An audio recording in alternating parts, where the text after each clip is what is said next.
Hello everyone, and I welcome you all for another session of Macroeconomics.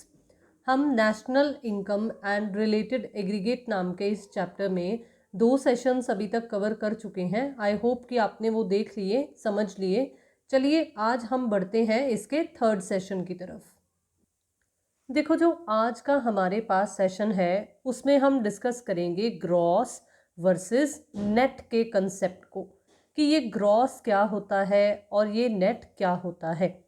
क्योंकि हम जब practical questions attempt करेंगे तो हमारे पास जीडीपी, जिसे ग्रॉस डोमेस्टिक प्रोडक्ट बोला जाता है, या एनडीपी, या और भी कुछ क्लासिफिकेशंस नेशनल इनकम की इस तरीके की आएंगी जिनमें हमें ग्रॉस और नेट नाम के कंसेप्ट देखने को मिलेंगे।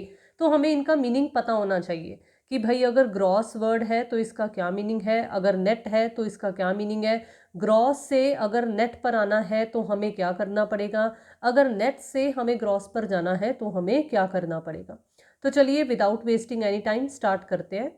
The term gross is being used in a broad sense as against the term net.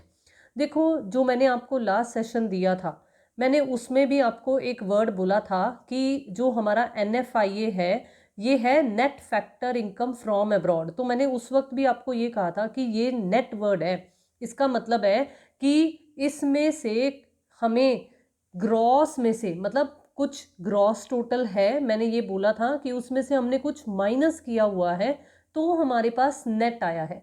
That means वो ग्रॉस टोटल जो है वो ब्रॉड है, वो ज़्यादा बड़ा है। तो यहाँ पर भी ऐसा ही कुछ कंसेप्ट आपको दिया हुआ है कि जो ये टर्म ग्रॉस होती है इसका मतलब ब्रॉड होता है, इसका दायरा बड़ा होता है as compare to the term net. मैं एक आपको छोटी सी रिकॉल करवाना चाहूँगी। वैसे ये बात जो बच्चों का कॉमर्स बैकग्राउंड है वो बहुत अच्छे तरीके से समझ लेंगे। आपने जब फाइनेंशियल स्टेटमेंट्स वाला चैप्टर किया होगा तो आपने ना ये 2 अकाउंट्स देखे होंगे, एक ट्रेडिंग अकाउंट हुआ करता था और एक होता था प्रॉफिट एंड लॉस अकाउंट। तो जब हम ट्रेडिंग अकाउंट बनाया करते थे हमारे पास यहाँ पर या तो ग्रॉस प्रॉफिट निकलता होता था या फिर ग्रॉस लॉस निकलता होता था। माइंड कि क्या वर्ड बोला है मैंने बोला है ग्रॉस। और इस अकाउंट के बाद जो हम ये प्रॉफिट एंड लॉस अकाउंट बनाते थे, जो कि एक्चुअली दोनों मर्ज होकर इकट्ठे ही मतलब बनते होते थे, लेकिन जो पहले सेक्शन होता था वो ट्रेडिंग अकाउंट का होता था और फिर उसके बाद उसी अकाउंट में जो आगे होता था बनता था वो प्रॉफिट एंड लॉस अकाउंट का सेक्शन हुआ करता था। लेकिन प्रॉफिट एंड लॉस अकाउंट में हमारे पास क्या निकल कर आता था, हमारे पास या तो नेट प्रॉफिट निकल कर आता था या निकल कर आता था नेट लॉस। तो मैं यही बात आपको समझाने की कोशिश कर रही हूँ कि ग्रॉस वर्ड जो है वो एक ब्रॉड टर्म है। जब इस पर और कार्रवाई की जाएगी, जैसे हम प्रॉफिट एंड लॉस अकाउंट में करते थे, कुछ इनकम्स और कुछ एक्सपेंसेस, इनकम्स जो हैं वो बहुत ही थोड़ी हुआ करती थी, एक्सपेंसेस जो हैं वो ज़्यादा हुआ करते थे, तो हमारे पास नेट प्रॉफिट या नेट लॉस निकलता था। हम यहाँ पर इनकम के पॉइंट ऑफ व्यू से बात कर रहे हैं तो मैं यहाँ पर वर्ड यूज़ करूँगी नेट प्रॉफिट के पॉइंट ऑफ व्यू से। तो इसलिए मैंने आपको ये बोला कि ग्रॉस वर्ड है उसमें से हम कुछ माइनस कर देंगे तो वो क्या माइनस होगा कि हमारे पास नेट में निकल आएगा। हमने यही एक बेसिक चीज़ जो है वो हमारे आज के इस सेशन में समझनी है। ग्रॉस प्रोडक्ट और इनकम इंक्लूड्स नेट प्रोडक्ट और income and consumption of fixed capital. अब ये कंजम्पशन ऑफ फिक्स्ड कैपिटल का मतलब क्या होता है? देखो, फिक्स्ड कैपिटल का मतलब मैं फिर से वही कॉमर्स बैकग्राउंड वाले ही थोड़ा सा लेकर आऊँगी। देखो, हम जितने भी हमारी फिक्स्ड एसेट्स खरीदते होते थे वो एक्चुअली हमारी क्या थी, वो हमारी फिक्स्ड कैपिटल ही थी, हमारी स्थाई पूंजी। तो यहाँ पर क्या है कि ये जो ग्रॉस प्रोडक्ट वर्ड है ना, ये जो ग्रॉस वर्ड है इसमें 2 चीज़ें शामिल हैं। एक तो नेट है, ठीक है, और एक इसमें साथ में कंजम्पशन ऑफ फिक्स्ड कैपिटल जुड़ा हुआ है, जिसका मीनिंग क्या है वो देखो आपको ब्रैकेट में बता रखा है। इसका मतलब क्या है? इसका मतलब मैं सिंपल टर्म्स में आपको कहूँगी डेप्रीसिएशन। ये और कुछ नहीं है, ये है डेप्रीसिएशन। अब ये डेप्रीसिएशन है क्या? देखो, डेप्रीसिएशन का मतलब होता है कि जो हमारी फिक्स्ड एसेट हमने खरीदी है, हम जैसे जैसे इसका इस्तेमाल करते चले जाएंगे वैसे वैसे इसकी वैल्यू डिक्रीज होती चली जाएगी। ये due to normal wear and tear, मतलब जो आम तौर पर हम इस्तेमाल करेंगे तो वो नॉर्मल वियर एंड टीयर की वजह से भी हो सकता है। ये ऑब्सोलेंस की वजह से, मतलब आउटडेटेड हो जाए अगर कोई चीज़ तो उस वजह से भी हो सकता है, या कई बार कोई एक्सीडेंटल कॉज की वजह से भी, normal rate of accidental damages की वजह से। मतलब मानकर चलते हैं कि हाँ भाई, अब जैसे गाड़ी सड़क पर चल रही है तो थोड़ी बहुत खरोंच वगैरह जो है, कई बार पार्किंग एरिया में नई जगह मिल रही है या कुछ, तो उसकी वजह से लग सकती है, तो उसे हम normal rate of accidental damages में कंसीडर करेंगे। यहाँ आपको इतना ज़्यादा कंफ्यूज होने की ज़रूरत नहीं है। आपको ये सिर्फ थ्योरेटिकल पॉइंट ऑफ व्यू से मीनिंग बताया जा रहा है कि कंजम्पशन ऑफ फिक्स्ड कैपिटल का मतलब होता क्या है। जिस बच्चे को डेप्रीसिएशन वर्ड समझ में आ गया ना, उसको और ज़्यादा इन डिटेल जाने की ज़रूरत ही नहीं है, क्योंकि आपको प्रैक्टिकली सिर्फ यही वर्ड ज़्यादातर दिया हुआ होगा, कंजम्पशन ऑफ फिक्स्ड कैपिटल, जिसका मीनिंग आपने डेप्रीसिएशन से ही समझना है। अब देखो, जिस बच्चे को डेप्रीसिएशन वाला कंसेप्ट दिमाग में याद आ गया, अब आप खुद सोचकर देखो कि आप डेप्रीसिएशन को, जिनके कॉमर्स बैकग्राउंड में, फिर से याद दिलवाऊँ कि आप डेप्रीसिएशन को प्रॉफिट एंड लॉस अकाउंट में ट्रीट करते थे और उसे एक्सपेंसेस वाली साइड पे, जो मैंने अभी अभी आपको जैसे प्रेजेंट किया था, एक्सपेंसेस वाली साइड पर शो करते थे। अब एक्सपेंसेस वाली साइड पर वो शो होती थी तो दैट मीन्स वो माइनस होती थी, है ना। इनकम्स क्रेडिट साइड पर शो हो रही थी तो इनकम तो ऐड करेगी, ऐड होगी, लेकिन एक्सपेंसेस आपके माइनस होते हैं ना। तो आपने क्या करना है, यही कंसेप्ट अब दिमाग में रखना है कि भाई ये ग्रॉस का दायरा बड़ा है, इसमें दो चीज़ें हैं, इसमें नेट भी है और इसमें कंजम्पशन ऑफ फिक्स्ड कैपिटल भी है।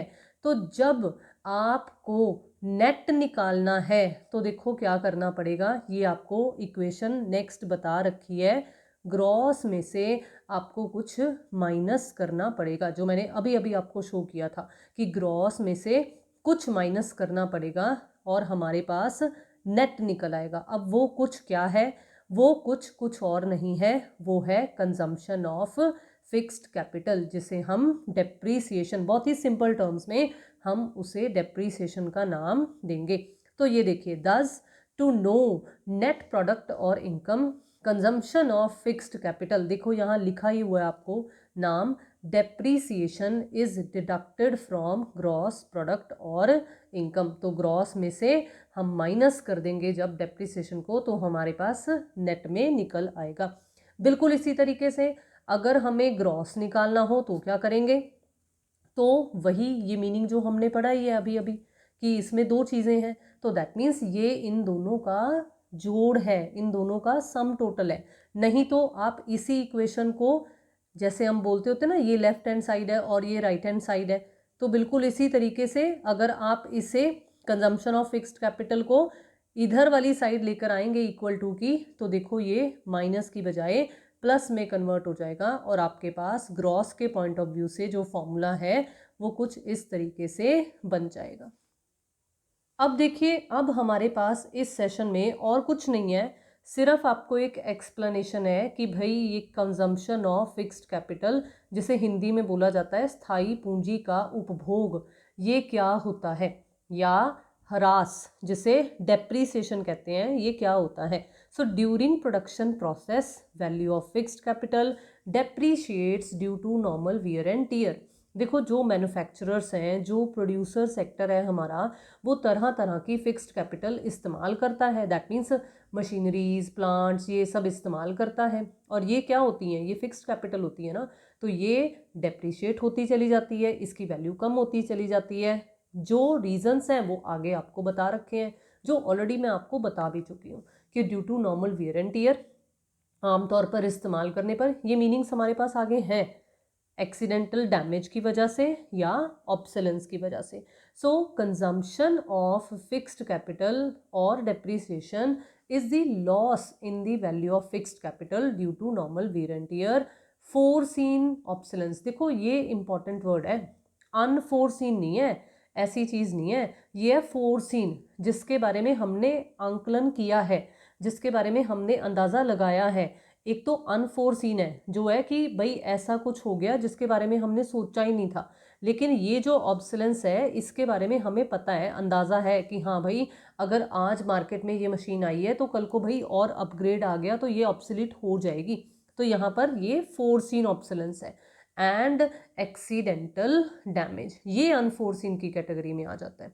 अब देखो three main causes of consumption of fixed capital R normal wear and tear. अब ये क्या है? In every economy during the production of goods and services, machines, tools and factory premises का मतलब होता है बिल्डिंग, तो factory premises suffer a lot of wear and tear. तो जैसे जैसे चीज़ें इस्तेमाल होती चली जाएंगी वैसे वैसे उनमें एक normal rate of decrement, depreciation आता चला जाएगा। तो कंसीक्वेंटली मतलब एज अ रिजल्ट होगा क्या? Value of these capital goods goes down. Foreseen obsolescence, अब ये क्या होता है? देखो ऑब्सोलेंस का मतलब क्या होता है? आउट ऑफ फैशन हो जाना, आउटडेटेड हो जाना। तो some machines turn obsolete due to technical and other reasons and so depreciate in value. इस फॉल इन वैल्यू को ही क्या बोला जाता है? ऑब्सोलेंस बोला जाता है। अब ऑब्सोलेंस का मतलब fall in the value of fixed asset है, ड्यू टू किस वजह से? वही जो आपको यहाँ बताया है, due to change in production technique और change in demand for goods and services produced by it. तो मुझे उम्मीद है कि आपको समझ में आ गया। जैसे देखो आपको यहाँ बहुत अच्छी एग्जाम्पल भी दे रखी है कि जैसे जैसे डीजल इंजन्स जो हैं, increasing use of diesel engines जब कार्स में आए हैं तो ग्रेजुअली उनकी वजह से पेट्रोल इंजन्स जो हैं वो ऑब्सोलीट होना, मतलब उनकी वैल्यू डिक्रीज होना शुरू हो गई। It is technical obsolescence. Similarly increasing use of terylene clothes has rendered the use of nylon clothes obsolete. आप सिंपल बस यही समझो ना कि भाई जैसे कपड़ा जो मार्केट में है, पता ही है कि भाई ये कपड़ा एक दिन ऑब्सोलीट हो ही जाएगा, पुराना, आउटडेटेड, आउट ऑफ फैशन हो ही जाएगा। तो इसलिए इन सब चीज़ों की वजह से due to some technical causes और अदर रीजंस जो वैल्यू है कैपिटल गुड्स की वो क्या होती है? डिक्रीज होती चली जाती है, डिक्लाइन होती चली जाती है। अगर हम लास्ट पॉइंट कवर करें कंजम्पशन ऑफ फिक्स्ड कैपिटल का, तो वो क्या है? वो है normal rate of accidental damages. अब इसका मतलब क्या होता है? Many a time capital goods met accidental damage causing fall in their value.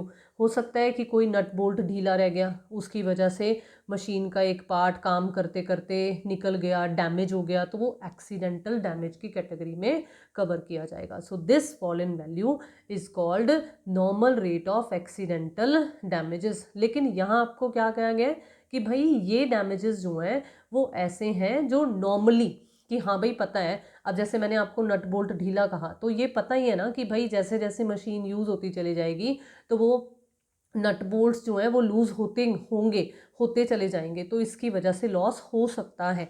तो ये normal rate of accidental damages की कैटेगरी में कवर होगा। तो इन शॉर्ट अगर आपसे कंजम्पशन ऑफ फिक्स्ड कैपिटल, देखो वैसे तो ज़्यादातर जब हम प्रैक्टिकल क्वेश्चंस करेंगे तो ये कंजम्पशन ऑफ फिक्स्ड कैपिटल आपको दी हुई होगी, लेकिन अगर बाई चांस ना दी हुई हो तो आपको इन तीनों के बारे में पता होना चाहिए कि इन्हें ऐड कर कर हम कंजम्पशन ऑफ फिक्स्ड कैपिटल निकाल सकते हैं। सो यहाँ तक ही हमारा आज का सेशन जो है वो कवर होता है, क्योंकि आपके पास ग्रॉस और नेट का जो कंसेप्ट है वो इतना ही है। मुझे उम्मीद है कि आज का सेशन हमारा बहुत ही ईजी सेशन था और आपको ये ईजीली समझ में आ गया। Thank you so much for watching the video. Kindly अगर आपने अभी तक चैनल को सब्सक्राइब नहीं किया हुआ है तो जल्दी से कर लीजिए। वीडियोस को शेयर करना, लाइक करना और अपने व्यूज़ कमेंट बॉक्स में शेयर करना बिल्कुल मत भूलिए। Thank you so much once again and have a nice day.